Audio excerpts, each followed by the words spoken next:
할렐루야. 주님의 선하신 이름으로 문안드립니다. 지난 한 주간도 은혜 가운데 평안하셨으리라 믿습니다. 우리도 함께 기도하겠습니다. 사랑하신 아버지 하나님, 오늘을 우리로 하여금 주의 말씀 앞에 서게 하신 것을 감사합니다. 이 어지럽고 흉흉한 세상 가운데서 우리가 마땅히 진리를 따라 살아갈 수 있도록 주의 말씀을 깨달아 알게 하여 주시고, 우리가 비록 주의 말씀을 깨닫는다 할지라도 순종할 능력이 없음을 고백하오니 주의 거룩한 성령의 감동을 통하여 우리로 하여금 진리에 합당한 삶을 살아갈 수 있는 은혜를 더하여 주시옵소서. 오늘 이 시간이 복된 시간 되게 하시기를 소망하며 예수 그리스도 이름으로 기도드립니다. 아멘. 오늘 우리가 함께 할 하나님 말씀은 신약성경 마가복음 13장 3절과 4절의 말씀입니다. 예수께서 감람산에서 성전을 마주대하여 앉으셨을 때 베드로와 야고보와 요한과 안드레가 조용히 묻되 우리에게 이르소서 어느 때에 이런 일이 있겠사오며 이 모든 일이 이루어지려 할 때에 무슨 징조가 있사오리까. 아멘. 오늘 본문을 보게 되면 예수님께서 성전을 마주대하여 앉으셨을 때에 예수님의 사역부터 함께했던 네 제자가 예수님께 나와서 어느 때 이런 일이 있겠으며 또 어떤 징조가 있겠습니까? 라고 질문을 던지고 있는 것을 볼 수 있습니다. 이 종말의 교훈에 대한 말씀은 마가만 기록하고 있는 것이 아니라 공관복음이라고 말해지는 마태복음과 누가복음에도 기록되어져 있는데, 특별히 마가의 경우에는 이 종말에 대한 교훈이 본격적으로 시작되는 이 3절의 말씀에서 예수님의 모습을 자세하게 묘사하고 있습니다. 3절 말씀을 다시 보시면 예수께서 감람산에서 성전을 마주대하여 앉으셨을 때에 베드로와 야고보와 요한과 안드레가 조용히 묻되 라고 이렇게 기록되어 있습니다. 마태는 어떻게 기록하고 있을까요? 마태복음 24장 3절을 보게 되면 예수께서 감람산 위에 앉으셨을 때에 제자들이 조용히 와서 이르되 우리에게 이르소서 어느 때에 이런 일이 있겠사오며 또 주의 임하심과 세상 끝에는 무슨 징조가 있사오리까. 마태는 예수께서 감람산 위에 앉으셨다라고만 말하고 있습니다. 누가는 또 이렇게 기록하고 있습니다. 누가복음 21장 7절 말씀. 그들이 이르되 선생님이여 그러면 어느 때에 이런 일이 있겠사오며 이런 일이 일어나려 할 때에 무슨 징조가 있사오리까. 누가는 아예 예수님께서 감람산에 앉으셨다는 말 자체도 언급하고 있지 않습니다. 이렇듯 마가는 마태와 누가가 소개하고 있지 않는 예수님이 앉으신 방향을 말하고 있습니다. 성전을 마주대하여 앉으셨다. 마주대한다라는 말은 정면을 맞대고 있는 것을 말합니다. 마가는 왜 굳이 마태와 다르게 누가와 다르게 예수께서 감람산 위에 앉으셨을 때에 성전을 마주대하여 앉으셨다라고 기록하였을까요? 어쩌면 어떤 의미도 담겨져 있지 않다라고 여길 수 있지만 이 마주대하다라는 헬라어 카테난타라는 부사는 일반적인 의미에서 마주대하다라는 의미만 아니라 반대적인 의미, 부정의 의미, 그런 의미에서 마주대하다라는 뜻도 지니고 있습니다. 흥미롭게도 우리가 마가복음을 읽다 보면 성전에 대해서 기록한 것이 다른 복음서들 마태복음과 누가복음과 요한복음서보다 현저하게 적다라는 것을 발견할 수 있습니다. 심지어는 마가는 성전에 관하여서 예수님의 공생의 마지막 예루살렘 행에 있었던 성전 청결의 사건과 성전에서의 교훈만을 다루고 있습니다. 그 내용 중에서는 우리가 살펴본 것처럼 예수님이 성전에서 헌금하는 사람들을 보시기 위하여 헌금함을 마주보고 앉으신 것을 기록하고 있는 것을 볼 수 있는데, 마가복음 12장 41절 말씀은 이렇게 기록하고 있습니다. 예수께서 헌금함에 대하여 앉으사 여기서 앉으사라는 말은 바로 방금 우리가 3절에서 발견했던 마주대하다라는 것, 바로 카테난타라는 동일한 부사가 사용되고 있습니다. 아시는 것처럼 예수님은 이 헌금함을 마주대하여 앉으셨을 때에 헌금을 드리는 모든 사람과 가난한 과부의 헌금을 비교하심으로써 성전에서 드려지는 신앙적 행위들이 모두가 하나님 보시기에 큰 헌신으로 보여지지 않는다라는 사실을 강조하신 바가 있습니다. 어떤 학자들은 바로 이러한 마가의 성전에 대한 기록을 보면서 마가복음은 전체적으로 성전에 대하여 부정적인 시각을 보여주고 있다라고 말하고 있습니다. 왜 그럴까요? 왜 마가는 성전에 대해서 다른 복음서에 비해서 현저하게 작은 횟수로 보고 성전에 대하여서 보다 더 긍정적인 의미보다는 부정적인 의미로서 예수님의 말씀과 사건을 기록하고 있을까요? 마가복음의 기록 연대를 보게 되면 예루살렘 성전이 파괴되기 전이라고 학자들은 일치된 의견을 보여주고 있습니다. 다시 말하면 마가복음이 기록되고 있을 당시에 예루살렘 성전이 여전히 그 아름다운 모습을 가지고 있었던 때라고 우리가 생각할 수 있습니다. 예루살렘 성전은 여러 가지 의미가 있지만 유대인들에게 있어서 그들의 신앙, 특별히 하나님께 선택을 받았다라고 하는 선민 사상을 강화하는 핵심적인 요소 중에 하나였습니다. 사도행전 8장 27절을 보게 되면 이런 말씀이 나옵니다. 일어나 가서 보니 에디오피아 사람 곧 에디오피아 여왕 간다게의 모든 국고를 맡은 관리인 네시가 예배하러 예루살렘에 왔다가, 빌립 집사가 하나님의 복음을 전하는 과정을 보여주고 있는 이 사도행전 8장 27절을 보게 되면 에디오피아 여왕 간다게의 네시가 예루살렘에 오게 되는데 그 이유가 무엇인가? 예배하러 왔다라고 합니다. 다시 말하면 하나님의 성전이 예루살렘에 있었기 때문에 그 먼 에디오피아로부터 예루살렘까지 와서 예배를 드렸다는 것이죠. 이와 같이 성전은 하나님을 믿는 사람들의 마음속에 깊이 있는 무게를 가질 뿐만 아니라 유대인에게 있어서는 특별히 우리가 하나님께 선택을 받았다라는 증거로서 큰 역할을 하고 있었다는 것이죠. 아시다시피 마가의 복음서를 읽고 있는 사람들은 로마 교회 교인들입니다. 아마 그들 가운데 유대인들도 있었겠지만 어쩌면 더 많은 사람들은 이방인이었을 것입니다. 그런 로마 교인들에게 예수 그리스도의 복음이 만인을 위한 복음이라는 사실을 드러내는 가장 강력한 메시지는 마치 구원이 유대인의 전유물인 것처럼 행세하는 이스라엘의 선민 사상의 중심인 이 성전이 더 이상 그 기능을 제대로 발휘하지 못하고 있고 그리하여 마침내 무너지고야 말 것이라는 이 예수님의 메시지였을 것입니다. 즉 복음은 어느 민족의 것, 어느 민족의 것, 어느 국가의 것이 아니라 복음은 참 그들에게 뭔가 차등을 두고 주어지는 것이 아니라 모든 나라, 모든 사람에게 평등하게 주어진다는 것을 드러내는 가장 강력한 선포로서 성령께서는 마가를 통하여서 성전한 헌금을 마주대하신 예수님, 감람산에서 성전을 마주대하신 예수님의 모습을 기록하고 계신 것입니다.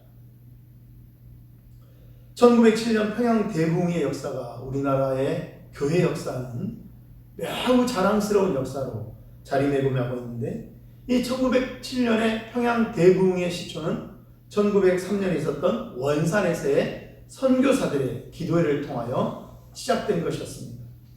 그 부흥의 물꼬를 튼 사람이 선교사, 특별히 감리교 선교사 하디였는데, 하디 선교사는 동료 선교사들 앞에서 그리고 나중에는 한국교회 교인들 앞에서 자신을 공개적으로 자백하는 그런 모습을 보여주고 있는데, 그가 회개했던 것은 토론토 의과대학을 나온 엘리트로서의 교만함, 의사라는 직업에 대한 교만함, 그리고 영국 시민이라는 백인 우월주의, 또 선교사로서 선교지 사람들을 섬기고 있다는 한국인에 대한 우월감, 한국인에 대한 편견과 인종차별, 바로 이러한 것을 자기도 모르게 선교 사역을 하면서 가지고 있었다는 사실을 회개하는 것이었습니다.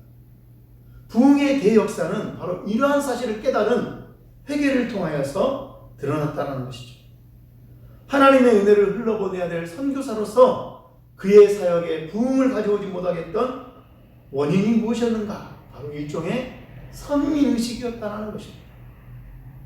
하나님께서는 부흥을 위하여 선교사 뒤에 선민의식을 깨뜨린 것입니다. 사랑하는 교회 여러분, 이른바 이러한 선민의식은 단순히 유대인의 것만이 아니라 오늘도 기독교인들 가운데 일부 어떤 교단이나 어떤 신학을 추종하는 사람, 어떤 주의 주장에 빠진 교회의 모습에서 드러나는 것을 우리는 심각하게 주시할 필요가 있습니다. 근대에 들어서 미국 교회가 백인 교회와 흑인 교회로 나눠졌다는 것 자체가 복음이 가지고 있는 만인을 위한 하나님의 은혜의 선물인 것을 스스로 부인하고 자기 자신들의 욕망을 따라 그릇되어진 선민의식을 따라 흑인들로 하여금 백인들이 예배하는 자리에 들어올 수 없다라는 그러한 주의 주장을 하고 그러한 교회의 모습을 보여지게 했다는 것을 우리는 결코 놓치지 말아야 한다는 것이죠. 유대인들의 선민의식은 복음은 우리들의 것만이다 라고 하는 이 잘못된 사상은 오늘날에도 우리 자신의 모습 속에서도 우리 교회 속에서 우리가 믿고 또 우리가 따르고 있는 신앙의 어떤 신조 속에서 나타날 수 있다는 것입니다. 복음은 하나님의 것입니다. 복음은 하나님이 긍휼히 여기시는 모든 자에게 값없이 베풀어지는 은혜의 선물입니다. 복음을 먼저 받았다고 해서 어떤 특권과 우선권을 가지게 되는 것이 아닙니다. 복음에 대해서 보다 풍성하게 남보다 더 많은 지식을 가지고 있다 해서 복음의 가치를 차별할 수는 없는 것입니다. 이것은 교회와 교회를 대할 때 혹은 신자가 신자를 대할 때 아니면 교회가 이 세상을 대하여 가지는 자세에 있어서 놓치지 말아야 돼, 경계해야 될 자세입니다.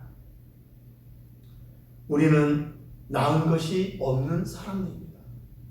마땅히 죽어 마땅하지만 하나님의 은혜로 말미암아 값없이 부름을 받아서 복음을 깨닫게 되었고 복음의 은혜를 누리고 있습니다. 그러므로 우리는 어느 누구도 우리보다 부족한 사람으로 못난 사람으로 멸시하거나 비난해서는 안 되는 것이죠. 우리는 우리가 만나는 모든 사람들 가운데 심지어는 믿지 않는 자들까지라도 그들 안에 택함을 받은 자들이 있을 수 있다는 사실을 기억하면서 겸손하게 대해야 합니다. 이 복된 소식을 우리 자신으로 인해서 해방받지 않도록 흘러보내기를 애써야 합니다. 그것을 우리 자신의 어떠한 자랑과 고집을 통해서 막아서는 안 되는 것입니다. 그러면 주님께서 성전을 무너뜨리셨던 것처럼 이스라엘의 선민 세상을 깨뜨렸던 것처럼 하디 선교사를 하여금 회개하게 하셨던 것처럼 우리들을 무너뜨리실 것입니다. 우린 신앙 생활을 하면서 교회를 세워가면서 이 사회를 사랑하면서 성전을 마주대하신 예수님이 우리를 마주대하지 않도록 언제나 삼가하는 신앙인이 되어야겠습니다. 진리 가운데 거해야 되겠고 사랑 가운데 거해야 되겠고 겸손 가운데 행해야 되겠습니다. 늘 나보다 남을 더 높게 여기는 마음을 가지고 이웃을 대하고 사회를 대해야 하겠다는 것이죠. 이것이 바로 성전을 대하여서 마주 앉으신 예수님의 말씀을 통해서 우리가 살펴볼 수 있는 우리 안에 그릇된 선민의식에 대한 경계심의 은혜라고 할 것입니다. 두 번째, 오늘 본문을 통해서 우리가 생각해 볼 수 있는 것은 이 감람산을 마주대하시어 앉으신 예수님께 베드로와 야고보와 요한과 안드레가 질문을 던지고 있는데 그 질문의 내용이 이와 같습니다. 4절 말씀, 우리에게 이르소서 어느 때에 이런 일이 있겠사오며 이 모든 일이 이루어지려 할 때에 무슨 징조가 있사오리까? 우리는 지난주와 지지난주에 걸쳐서 이 13장 1절로 2절의 말씀을 살펴봤는데, 특별히 오늘부터 시작해서 13장을 본격적으로 살펴볼 때 미리 알고 있으면 좋을 것 같은 내용을 이 시간 다뤄보려고 합니다. 우리들이 앞서 살펴봤던 것은 성전이 무너질 수밖에 없는, 혹은 성전이 무너져야 될 이유에 대해서 두 가지를 살펴봤는데, 제자들이 오늘 4절에서 여쭙고 있는 것은 그 이유가 아니라 그래서 언제 성전이 무너집니까? 라는 것이었습니다. 제2성전이라 불리는 스룹바벨 성전은 무너진 적이 없습니다. 이 스룹바벨 성전은 헤롯에 의해서 중축되어서 오늘 예수님과 제자들 앞에 서 있습니다. 그러므로 이스라엘 역사에서 성전이 무너진 때를 찾는다면 바로 유다의 멸망을 생각할 수 있습니다. 다시 말하면 성전의 멸망은 곧 유다의 멸망, 나라의 멸망을 의미한다는 것이죠. 그런 의미에서 성전이 무너지고야 할 것이라는 예수님의 말씀은 제자들에게 충격적으로 다가올 수밖에 없었습니다. 성전의 멸망은 곧 이 나라가 멸망한다는 것이고 지금의 상황이 유지되지 않는다는 것을 의미하기 때문입니다. 5절부터 37절까지 예수님의 대답은 바로 이 제자들의 질문에 대한 답변이라고 할 수 있습니다. 그런데 이제 이 예수님의 답변을 본격적으로 살펴보면서 우리가 먼저 알아야 할 한 가지가 있는데 그것이 무엇인가? 여러분 생각해 보시면 예루살렘 성전은 역사적으로 보면 AD 70년 로마 황제 베스파시안의 아들인 티투스 장군에 의해서 완전히 파괴되었습니다.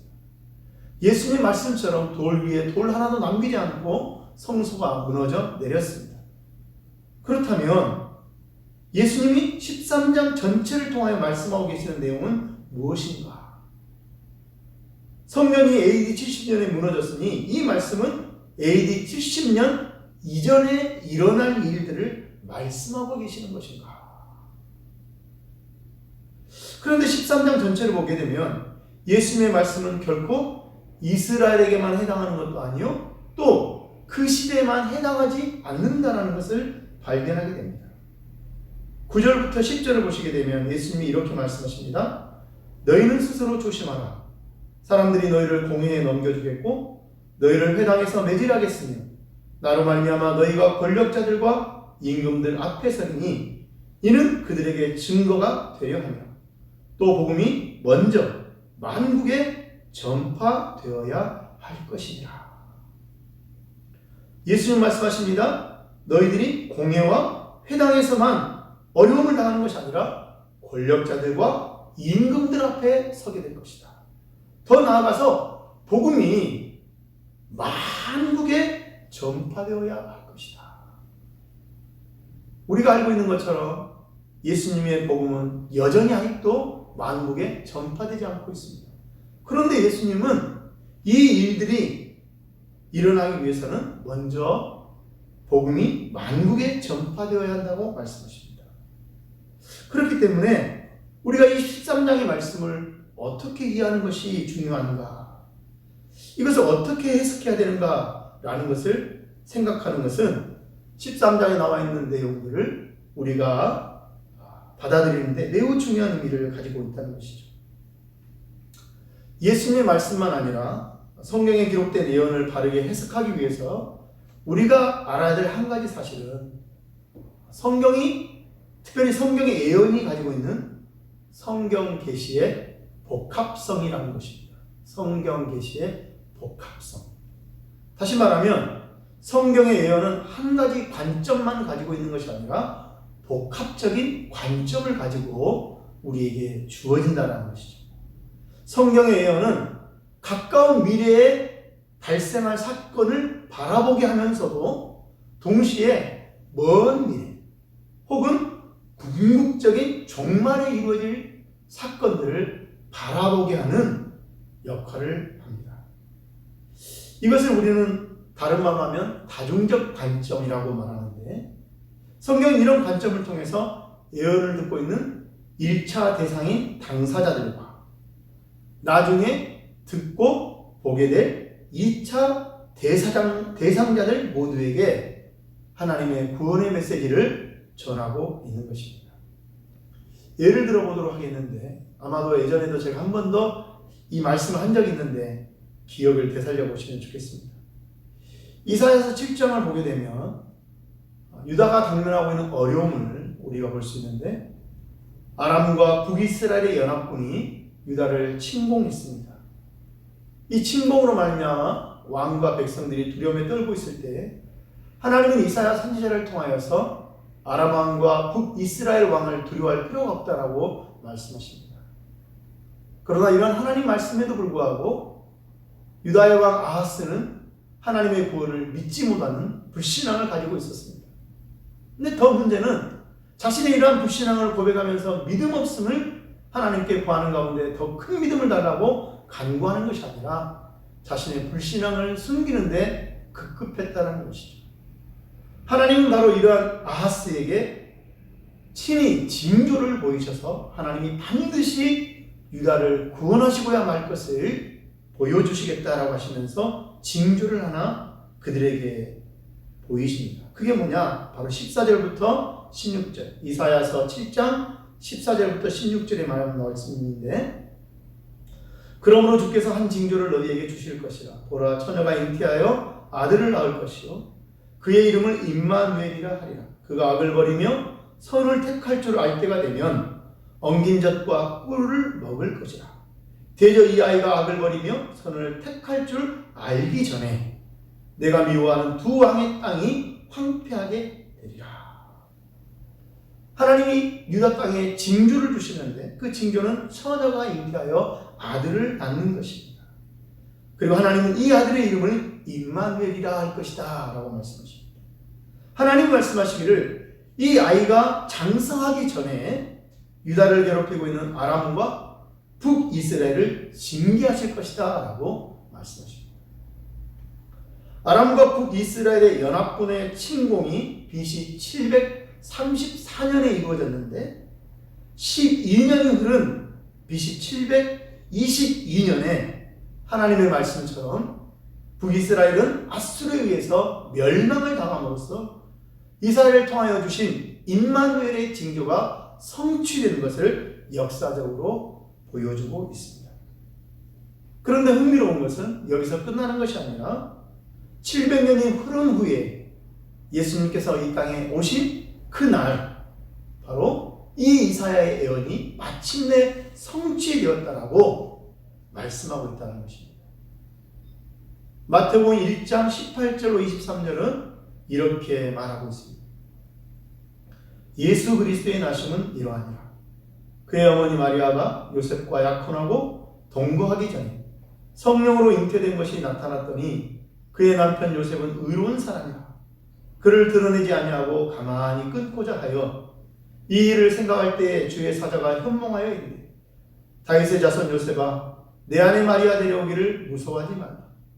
그에게 잉태된 자는 성령으로 된 것이라. 아들을 낳으리니 이름을 예수라 하라.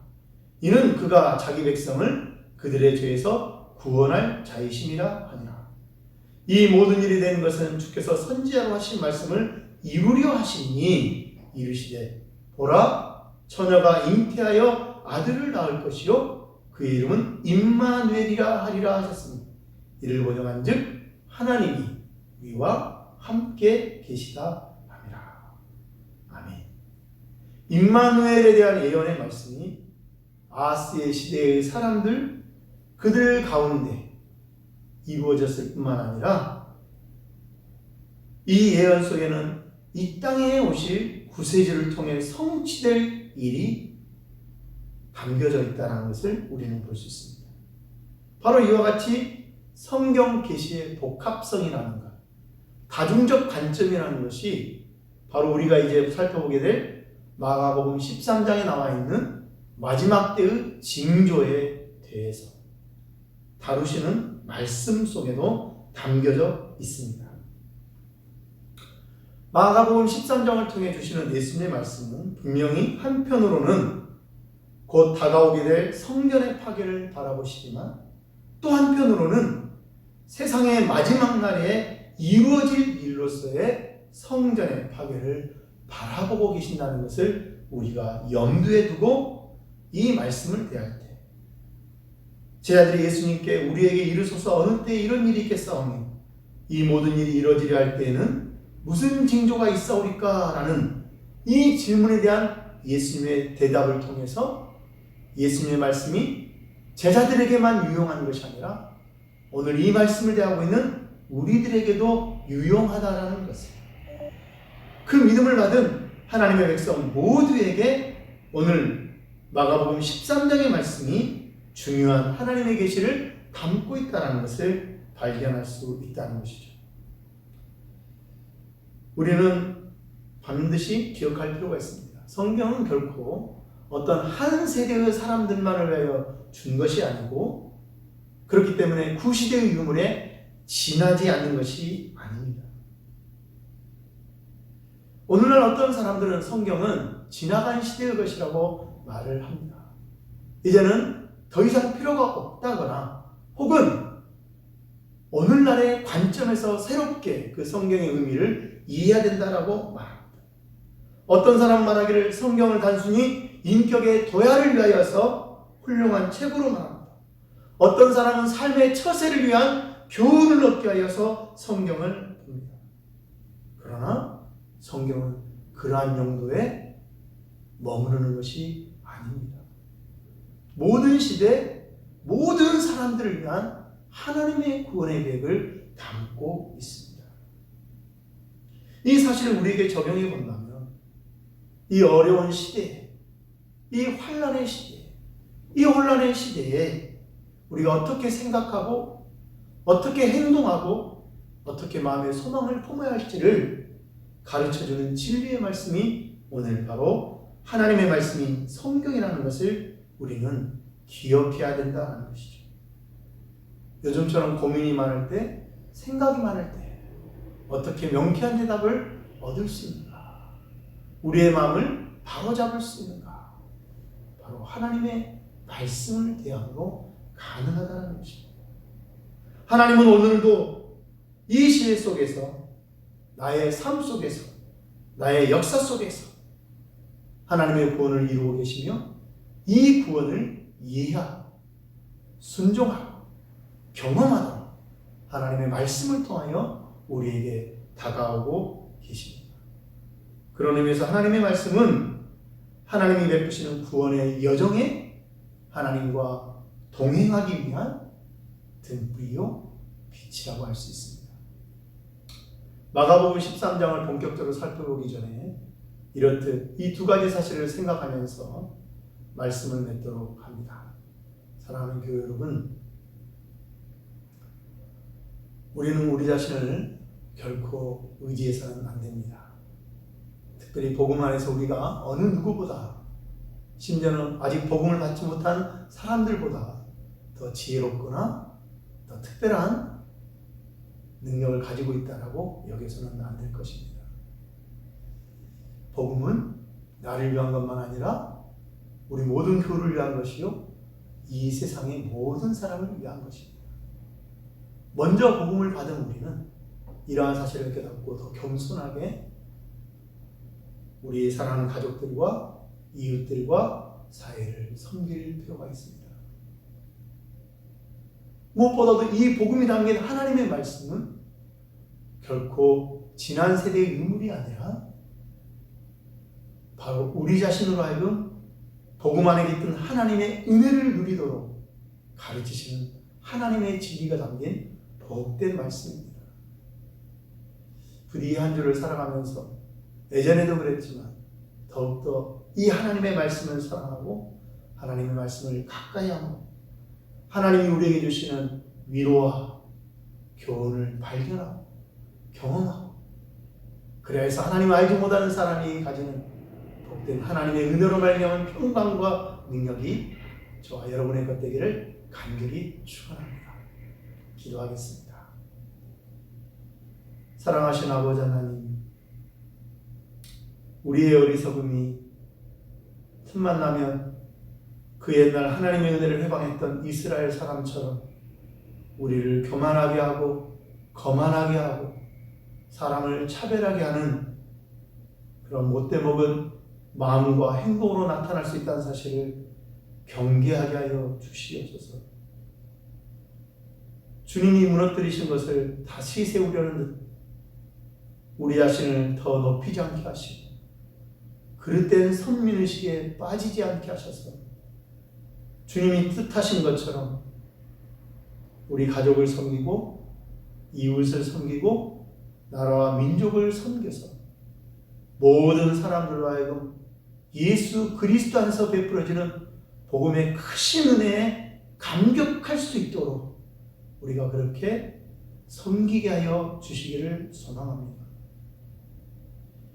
하나님의 거룩한 진리의 말씀이 얼마나 오묘한지를 다시 한번 생각합니다. 이 말씀이 그저 이전 시대에 머무르는 것이 아니라 오늘 나에게 주시는 살아계시는 하나님의 말씀인 것을 다시 한번 기억합니다. 코로나19로 인하여서 많은 어려움들을 겪고 있습니다. 개인적으로, 가정적으로 혹은 직장과 사업의 터전에서 맞닥뜨리고 있는 이 어렵고도 버거운 현실들을 감당할 수 있는 하나님의 지혜와 하나님의 위로가 이 말씀 가운데 있음을 우리가 기억하는 가운데 어느 때보다 더 간절하게 주의 말씀을 대하고 그래요 하나님께서 이 거룩한 성경 말씀을 통하여 주시는 은혜로 말미암아 이 시대의 어려움들을 이겨나가는 당당한 하나님의 백성들 되어지게 하셔서 하나님의 영광을 온 땅 가운데 흘려보낼 수 있도록 복내려 주시옵소서. 감사드리며 우리 주 예수 그리스도 이름으로 기도드립니다.